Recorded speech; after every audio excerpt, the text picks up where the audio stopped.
तो सबसे पहले तो सभी मित्रों को नमस्कार और सभी का हार्दिक स्वागत है भाई। बिना देरी किए आज का जो सेशन है इसको स्टार्ट करते हैं। सबसे पहला प्रश्न जैसा कि आप देख पा रहे हैं, प्रश्न है हमारे सामने, इंजन स्ट्रोकों से विकसित शक्ति के उत्पादन में इनमें से किसका योगदान है। इंजन स्ट्रोकों में से विकसित शक्ति के उत्पादन में इनमें से किसका योगदान होता है। तो जो स्ट्रोक होता है, स्ट्रोकों से विकसित शक्ति के उत्पादन में किसका योगदान है। कनेक्टिंग रोड, क्रैंकशाफ्ट, गतिपाल पहिया, ये सभी बताएं देंगे भी किसका योगदान रहता है। शानदार प्रश्न यहाँ पर पूछा गया भाई, ठीक है। तो यहाँ पर जो इंजन स्ट्रोक होते हैं आप सभी को पता है, ये सिलेंडर होता है, इसमें जो पिस्टन होता है आप सभी को पता है कि ये सबसे पहले ऊपर से नीचे आता है भाई, नीचे आता है फिर ऊपर जाता है फिर नीचे आता है फिर ऊपर जाता है। तो 4 स्ट्रोक होते हैं, एक पावर मिलती है। तो इसमें कनेक्टिंग रोड भी योगदान देती है, क्रैंकशाफ्ट भी देती है, गतिपाल पहिया यानी कि फ्लाईव्हील को ही गतिपाल पहिया बोला जाता है, तो आप सभी को पता होगा। तो यहाँ पर ऑप्शन नंबर डी हो जाएगा। इंजन स्ट्रोकों से विकसित शक्ति के उत्पादन में कनेक्टिंग रोड, क्रैंकशाफ्ट तथा गतिपाल पहिया का योगदान होता है। इंजन के इन स्ट्रोकों से जो शक्ति विकसित होती है यह कनेक्टिंग रोड द्वारा क्रैंकशाफ्ट तथा उस पर लगे फ्लाईव्हील को घुमाती है। कनेक्टिंग रोड ये फोर्ज स्टील या लोहे के बनाए जाते हैं। इसका परिच्छेद वृत्ताकार या आयताकार या टी आकार का होता है। इसका छोटा सिरा पिस्टन से तथा बड़ा सिरा क्रैंक पिन द्वारा क्रैंक से जुड़ा रहता है। बहुत बढ़िया बात लिखी है भाई। छोटा सिरा पिस्टन से और बड़ा सिरा क्रैंक पिन द्वारा क्रैंक शाफ्ट से जुड़ा रहता है। क्रैंकशाफ्ट इंजन के अंदर सबसे तेज गति से घूमने वाला भाग है। क्रैंकशाफ्ट SAE इस्पात 1045 तथा 3140 से स्टील फोर्जिंग द्वारा बनाई जाती है, ठीक है। तो ये थी इसकी डेफिनेशन। प्रश्न संख्या चलो इसको भी देख लेते हैं। क्रैंकशाफ्ट हेतु कास्ट आयरन का रासायनिक संगठन कार्बन। क्रैंकशाफ्ट के लिए यहाँ पर आप CR देख सकते हैं 0.05 से यहाँ लेके 0.5 तक होता है। सिलिकॉन यहाँ पर 0.85 से 1.1। तांबा, मैग्नीज, फास्फोरस इस रेशियो में यहाँ पर इसमें मिलाए जाते हैं। ये बहुत ही गहराई वाली चीज़ें हैं, इतना पूछा नहीं जाता। दबे मिश्रण को जलाना किस स्ट्रोक के अंतर्गत आता है। दबे मिश्रण को जलाना कंप्रेशन के बाद में कौन सा होता है। कंप्रेशन में क्या होता है, कंप्रेशन में दबा मिश्रण होता है। इसके बाद कौन सा स्ट्रोक होता है आप सभी को पता है, यहाँ पर पावर स्ट्रोक होता है। ऑप्शन नंबर क्या हो जाएगा, ए हो जाएगा। तो दबे मिश्रण को यहाँ पर दबे मिश्रण को जलाना किस स्ट्रोक के अंतर्गत आता है। दबे मिश्रण को जलाना साथियों आप सभी को पता है कि यहाँ पर मैं आपको बताना चाहूँगा, पहला स्ट्रोक अंदर हवा आई, दूसरे स्ट्रोक में यहाँ पर क्या करते हैं, यहाँ पर इसको कंप्रेस करते हैं। कंप्रेस करने के अंत में क्या होगा, यहाँ पे स्पार्क हो जाएगा या डीजल का स्प्रे हो जाएगा। लेकिन होगा कौन से में, पहले स्ट्रोक में या दूसरे स्ट्रोक में। तो दूसरे स्ट्रोक में। जैसे ही दूसरे स्ट्रोक की समाप्ति होती है, समाप्ति के साथ ही स्पार्क हो जाता है और स्पार्क होकर इसके जलने से तीसरा स्टार्ट होता है। इसीलिए जलने के बाद स्टार्ट होता है, तो इसलिए कहा जाता है कि दबे मिश्रण को जलाना किस स्ट्रोक के अंतर्गत आता है। तो ये संपीड़न स्ट्रोक के अंतर्गत आता है। ऑप्शन नंबर बी आ जाएगा। माफी चाहूंगा मैंने गलत बता दिया भाई। दबे मिश्रण को जलाना संपीड़न स्ट्रोक के अंतर्गत आता है। इस स्ट्रोक में पिस्टन नीचे BDC से ऊपर TDC की ओर चलता है। संपीड़न स्ट्रोक में इनलेट वाल्व तथा आउटलेट वाल्व दोनों बंद रहते हैं, ठीक है। संपीड़न स्ट्रोक में पिस्टन चलता है। संपीड़न स्ट्रोक में कंप्रेशन में सबसे पहले नीचे आता है, कंप्रेशन में ऊपर जाता है। तो यहाँ BDC है, ऊपर TDC है, तो BDC से TDC की ओर। ऑप्शन नंबर बी करेक्ट हो जाएगा। संपीड़न स्ट्रोक में पिस्टन BDC से TDC की ओर चलता है। 4 स्ट्रोक डीजल इंजन में जब पिस्टन BDC से TDC की ओर चलता है तो फ्रेश चार्ज का संपीड़न होता है। संपीड़न के कारण ताप और दाब बढ़ जाता है, जिस कारण डीजल को जलाने में आसानी होती है। प्रश्न संख्या 104 है। पावर स्ट्रोक में दबे मिश्रण को क्या किया जाता है। पावर में यहाँ पर दबे मिश्रण को और दबाया जाता है, जलाया जाता है, बाहर निकाला जाता है, इनमें से कोई तो जलाया जाता है। ऑप्शन बी करेक्ट इसका हो जाएगा। पावर स्ट्रोक में दबे मिश्रण को जलाया जाता है। पावर स्ट्रोक को फायरिंग स्ट्रोक के नाम से भी जाना जाता है, क्योंकि इसमें फायर होता है। जब पिस्टन TDC के पास पहुंचने वाला होता है तभी कंप्रेस्ड हुए मिश्रण को स्पार्क प्लग को बैटरी के द्वारा करंट देकर जला दिया जाता है, जिससे उसमें पावर प्राप्त होती है। यह शक्ति पिस्टन हेड को धक्का मारती है, जिससे पिस्टन TDC से BDC की ओर पावर स्ट्रोक के दौरान नीचे आ जाता है, ठीक है। अगले प्रश्न पे चलते हैं। गैस के फैलने पर पिस्टन चलता है। गैस फैलती है तो सबसे पहला स्ट्रोक नीचे आता है, ऊपर कंप्रेशन करते हैं, फिर से नीचे आता है, तो यहाँ पर TDC ऊपर से BDC नीचे आता है। तो यहाँ पर ऊपर T यानी कि TDC से BDC की ओर। ऑप्शन नंबर 1 करेक्ट यहाँ पर हो जाएगा। गैस के फैलने पर पिस्टन टीडीसी से बीडीसी की ओर चलती है, जिससे पिस्टन से संबंध कनेक्टिंग रोड, क्रैंकशाफ्ट तथा फ्लाईव्हील को घूमने की शक्ति प्रदान होती है। यहाँ पर साथियों बिना फालतू 1 मिनट का भी टाइम यहाँ पर वेस्ट नहीं करेंगे। सभी का मैं स्वागत अब कर देता हूँ, स्वागत करना भी भूल गया आज में, इतनी जल्दबाजी है। मैं जो बच्चे हैं आप सभी का जो टाइम है उसका महत्व समझ रहा हूँ और आपके टाइम को बचाने का प्रयास कर रहा हूँ कि बिना फालतू 1 मिनट भी न लगे। जो साथी यहाँ पर पढ़ना चाह रहा है, अच्छी तैयारी करना चाह रहा है, आप जो स्टडी एट होम ऐप है इसके ऊपर जाकर भी आप शानदार तैयारी कर सकते हैं भाई। कोई क्वेरी है, कोई पर्सन की समस्या है तो आप इन नंबरों पे आप व्हाट्सएप पे जुड़ सकते हैं भाई, ठीक है।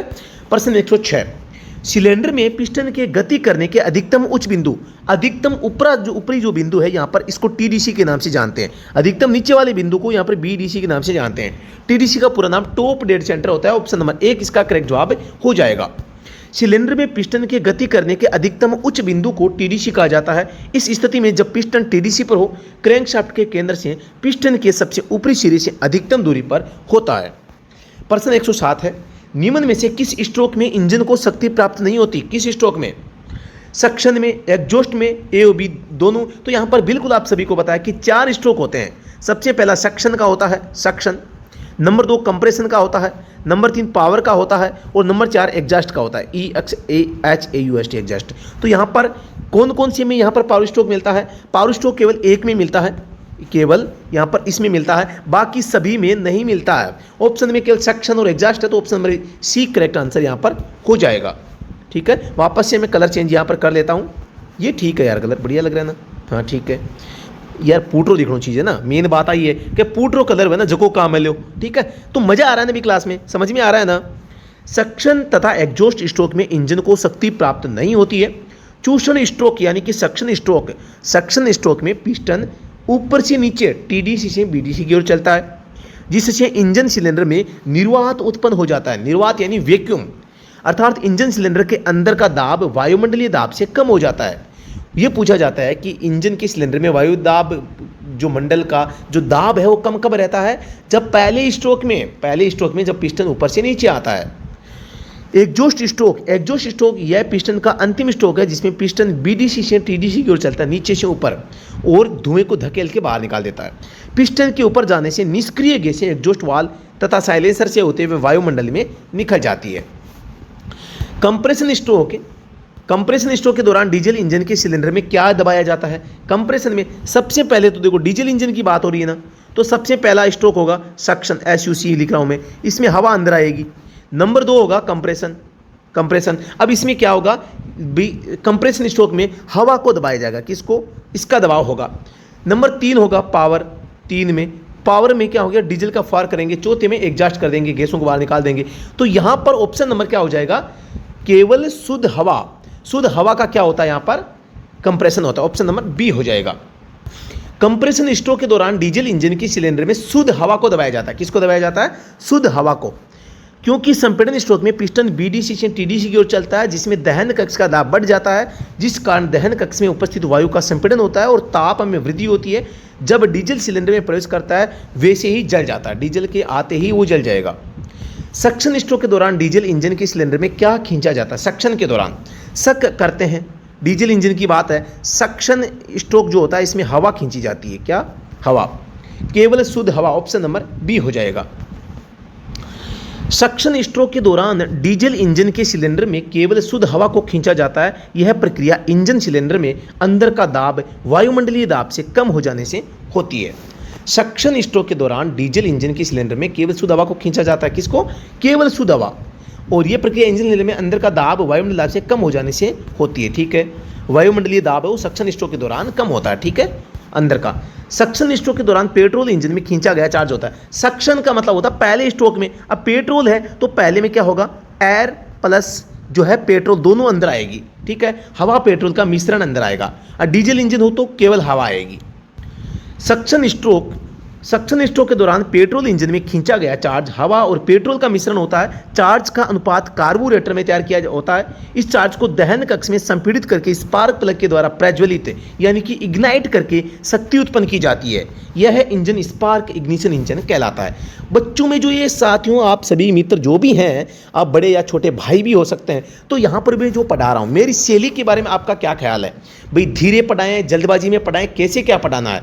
आपको अगर इसमें कुछ इंप्रूवमेंट चाहिए चाहिए, आप चाहते हैं कि कुछ अलग हो, तो आप अपनी जो कीमती राय है वो मुझे भेजें भाई, है ना, मैं आपके कमेंट की प्रतीक्षा करूंगा। प्रश्न संख्या 111 है, एक 4 स्ट्रोक इंजन के सिलेंडर ब्लॉक में इंजन शाफ्ट के फ्रंट एंड पर लगा बियरिंग खालिस्तान के लिए होता है।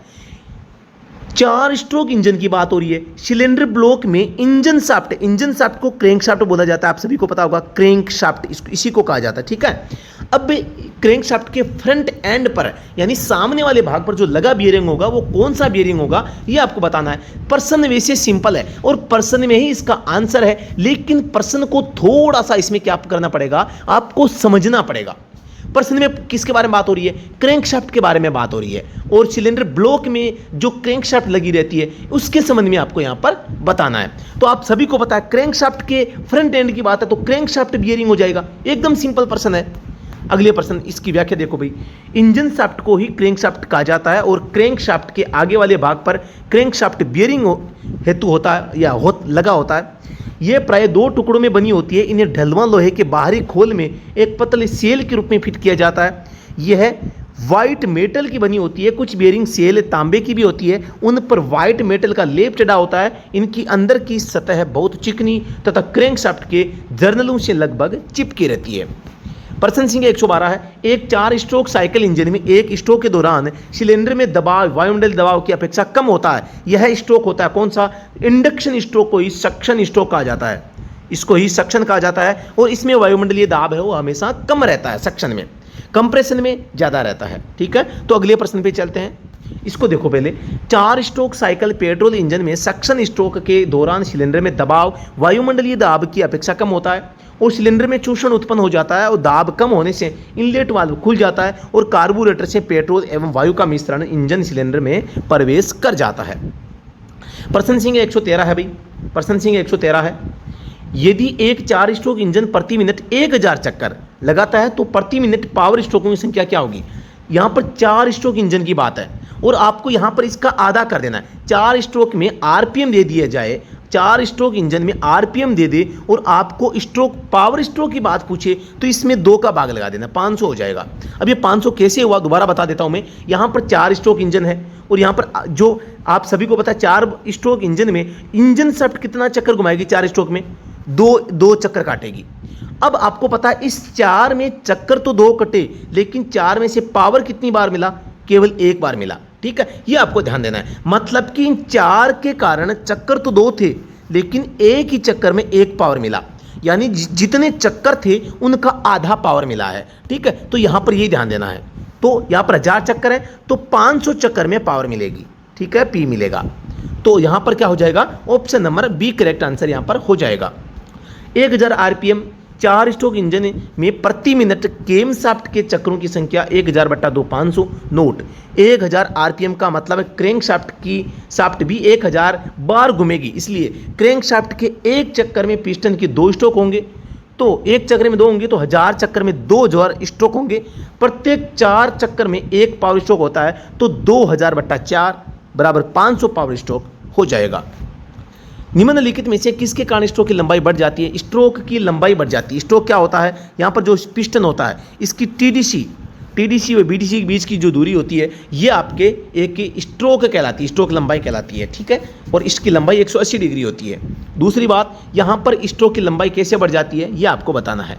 पिस्टन को छोटा कर देना, कनेक्टिंग रोड को लंबा कर देना, क्रैंक शाफ्ट की थ्रो बढ़ा देना और गजन पिन को क्रैंक शाफ्ट के नज़दीक मूव कर देना। तो यहाँ पर क्रैंक शाफ्ट जो है, क्रैंक शाफ्ट का थ्रो बढ़ा देने से ये काम हो सकता है। थ्रो क्या होती है आप सभी को पता होगा, जो क्रैंक मूव करती है साइड में, है ना, तो उसके कारण ये इसको थ्रो कहा जाता है। क्रैंक शाफ्ट की थ्रो बढ़ा देने के कारण स्ट्रोक की लंबाई बढ़ जाती है। इंजन में पिस्टन द्वारा टीडीसी से बीडीसी तक तय की गई दूरी को स्ट्रोक कहते हैं। इंजन में पिस्टन की ऊपरी निष्क्रिय केंद्र टीडीसी, निचले निष्क्रिय केंद्र बीडीसी तक की तय की गई दूरी में जो आयतन प्राप्त होता है उसे पिस्टन विस्थापन कहा जाता है। प्रश्न 115 है, एक सिंगल सिलेंडर इंजन की जिसकी क्रैंक के प्रत्येक 2 चक्रों में एक पावर स्ट्रोक होता है तो कहा जाता है। 2 चक्कर हैं, एक सिंगल सिलेंडर इंजन में क्रैंक के प्रत्येक 2 चक्रों में 1 पावर, 2 चक्कर होते हैं तो इसमें 1 पावर मिलता है। क्या मिलता है, 2 चक्कर में 1 पावर मिलता है, तो कहा जाता है कि वह है कौन सा होगा, 2 चक्करों में क्रैंकशाफ्ट का 2 चक्र में एक पावर है और क्रैंकशाफ्ट के 2 चक्र में एक पावर हमेशा 4 स्ट्रोक इंजन में मिलती है। 4 स्ट्रोक साइकिल इंजन जो होगा उसमें ही होता है। सिंगल सिलेंडर इंजन जिसकी क्रैंकशाफ्ट के 2 चक्रों में एक पावर स्ट्रोक होता है तो वह 4 स्ट्रोक साइकिल पर कार्य करता है। इस प्रकार के इंजनों का अधिकतर प्रयोग ऑटोमोबाइल क्षेत्र में किया जाता है, इसमें ईंधन पेट्रोल जलाने के लिए carburettor, ignition coil, spark plug, distributor तथा बैटरी आदि की व्यवस्था करनी आवश्यक होती है। प्रश्न 116 है, पावर स्ट्रोक के दौरान निम्नलिखित में से कौन इनलेट और एग्जॉस्ट वाल्वों की सही पोजीशन है? पावर स्ट्रोक के दौरान यहाँ पर आप सभी को पता है एग्जॉस्ट और इनलेट दोनों ही वाल्व क्या होते हैं, बंद रहते हैं। ठीक है, तो यहाँ पर इनलेट वाल्व खुलना, एग्जॉस्ट वाल्व का बंद होना गलत है। एग्जॉस्ट वाल्व का खुलना, इनलेट वाल्व का बंद होना गलत है। दोनों वाल्वों का बंद पोजीशन में होना, दोनों वाल्वों का खुली में, तो ऑप्शन नंबर सी करेक्ट हो जाएगा भाई। दोनों ही वाल्व क्या रहते हैं, बंद रहते हैं। किसमें? पावर स्ट्रोक के दौरान। पावर स्ट्रोक के दौरान दोनों वाल्व बंद पोजीशन में रहते हैं। पेट्रोल इंजन में जब पिस्टन आईडीसी यानी कि इंटरनल जो है डेड सेंटर है के पास पहुंचने का होता है तब तो दबे हुए मिश्रण को स्पार्क प्लग द्वारा बैटरी आदि के करंट की सहायता से चिंगारी देकर जला दिया जाता है। इससे सिलेंडर के अंदर एक विस्फोट होता है और शक्ति प्राप्त होती है जिससे इंजन की क्रैंकशाफ्ट अपना साइकिल है वो पूर्ण कर लेती है। साइकिल का मतलब है जो मतलब कि एक चरण है ये पूरा कर लेती है। साइकिल का मतलब है एक चक्र। एक इंजन में स्ट्रोक की लंबाई होती है। स्ट्रोक की लंबाई यहाँ पर जो है वो क्रैंक थ्रो की दोगुनी होती है। क्रैंक थ्रो की यहाँ पर 2 गुनी यहाँ पर होती है, यानी कि ऑप्शन सी हो जाएगा करेक्ट आंसर। इंजन में स्ट्रोक की लंबाई क्रैंक की थ्रो की दोगुनी होती है। अन्य शब्दों में इंजन में पिस्टन द्वारा ऊपरी केंद्र टीडीसी से निचले निष्क्रिय केंद्र बीडीसी तक की तय की गई दूरी को भी स्ट्रोक ही कहते हैं। TDC top dead centre, BDC bottom dead centre होता है। प्रश्न सिंह 118 है, एक इंजन का स्ट्रोक होता है। इंजन का स्ट्रोक क्या होता है? सिलेंडर का अंदरूनी व्यास होता है, टीडीसी और बीडीसी के बीच की दूरी होती है। सिलेंडर का आयतन होता है, कनेक्टिंग रोड की लंबाई होती है। तो टीडीसी से बीडीसी के बीच की जो दूरी होती है वो एक स्ट्रोक यहाँ पर कहलाता है। इंजन के सिलेंडर में टीडीसी और बीडीसी के बीच की दूरी स्ट्रोक की लंबाई होती है, जहाँ टीडीसी इंजन में सिलेंडर का ऊपरी भाग होता है और बीडीसी सिलेंडर का निचला भाग होता है। प्रश्न सिंह 119 है, एक 4 स्ट्रोक इंजन की क्षमता 2.4 लीटर है। एक सिलेंडर का स्वेप्ट आयतन होगा यहाँ पर 2.4 लीटर, जो 4 लीटर बराबर क्या होता है? 1 लीटर बराबर क्या होता है? 1000। तो 2.4 बराबर क्या हो जाएगा? 2.4 गुना 1000 हो जाएगा। ठीक है, तो यहाँ पर एक सिलेंडर का स्वेप्ट आयतन कितना होगा? एक सिलेंडर का पूछा है और यहाँ पर ये 4 सिलेंडर का बताया है। आप सभी को पता होगा 4 का कितना है? 2400 सीसी है। 2400 सीसी है तो यहाँ पर 4 का कितना हो जाएगा? 600 हो जाएगा। 600 सेमी क्यूब। ऑप्शन नंबर सी इसका राइट आंसर हो जाएगा। अच्छा, ये सी बी यहाँ आएगा और ये सी नीचे आएगा। ठीक है, तो यहाँ पर 600 आंसर है भाई, बी ऑप्शन हो जाएगा। ठीक है, तो यहाँ पर बी है 2.4 बराबर 2.4 1000। ठीक है, एक 4 स्ट्रोक इंजन में एक पावर स्ट्रोक उत्पन्न होता है। 4 स्ट्रोक इंजन है, इसमें पावर स्ट्रोक उत्पन्न होता है क्रैंकशाफ्ट के 2 चक्रों में, क्रैंकशाफ्ट के 4 चक्कर में, क्रैंकशाफ्ट के 6 चक्कर में, क्रैंकशाफ्ट के 8 चक्कर में। क्रैंकशाफ्ट के 2 चक्कर में पावर स्ट्रोक है उत्पन्न होता है। ऑप्शन नंबर जो है ए सही हो जाएगा। 4 स्ट्रोक इंजन में क्रैंकशाफ्ट के 2 चक्रों में एक पावर स्ट्रोक पूर्ण होता है, जबकि 2 स्ट्रोक इंजन में क्रैंकशाफ्ट के 1 चक्कर में एक पावर स्ट्रोक होता है पूर्ण होता है। 4 स्ट्रोक इंजन के लाभ एग्जॉस्ट गैसों के साथ ताज़ा मिश्रण नहीं निकलता है। ठीक है, तो यहाँ पर आपको ध्यान देना है कि 4 स्ट्रोक जो इंजन होता है, एक 2 स्ट्रोक इंजन होता है, इनमें फ़र्क क्या है? 2 स्ट्रोक इंजन में फ्यूल है वो आधा जला हुआ निकल जाता है, लेकिन जो 4 स्ट्रोक इंजन होता है इसमें एक ट्रॉली होती है। सॉरी, क्या बोल दिया मैंने यार। जो 4 स्ट्रोक इंजन होता है, इस 4 स्ट्रोक इंजन के लाभ ये पूछ रहा है। एक 2 स्ट्रोक इंजन है, 2 स्ट्रोक इंजन में क्या है? आधा जला हुआ ईंधन बाहर निकलता रहता है। 4 स्ट्रोक इंजन में क्या होता है? यहाँ पर पावर स्ट्रोक के समय या एग्जॉस्ट स्ट्रोक के समय आधा जला हुआ ईंधन बाहर नहीं निकलता है। ठीक है, तो यहाँ पर आपको ध्यान देना है। तो ये आज के हमारे फिर से जो 20 प्रश्न हमने यहाँ पर करवाए हैं, शानदार प्रश्न आपको करवाने का प्रयास किया है, तो आपको ये जरूर समझ में आया होगा। साथियों, आप किसी भी एग्जाम की तैयारी कर रहे हैं तो आप हमारा मोबाइल एप्लीकेशन है वो डाउनलोड कर सकते हैं, और इसमें जो कोर्स है, ई बुक है, बेस्ट नोट्स है, टेक्निकल के हो, चाहे ड्राइवर पार्ट के हो, मोटर व्हीकल एक्ट के हो, टेस्ट सीरीज हो, एग्जाम रिव्यू बुक हो, पर पिछली भर्तियों के टोटल एक जगह पेपर सबका PDF और सबका वीडियो सॉल्यूशन यहाँ पर आपको मिल जाता है। तो ये सारी चीज़ें आप प्राप्त कर सकते हैं कहाँ पे? हमारा जो ऐप है स्टडी एट होम ऐप के ऊपर। साथ ही मैं बताना चाहूँगा, अगर ये सेशन आपको समझ में आया है, अच्छा लगा है, मज़ा आया, तो आप सेशन को लाइक और शेयर कर सकते हैं। छोटी सी रिक्वेस्ट है साथियों, इस वीडियो को आप लाइक कर दें पहली बात तो, फिर आप इसको शेयर भी मार दें। ठीक है, तो दोस्तों धन्यवाद। जय हिंद, वंदे मातरम।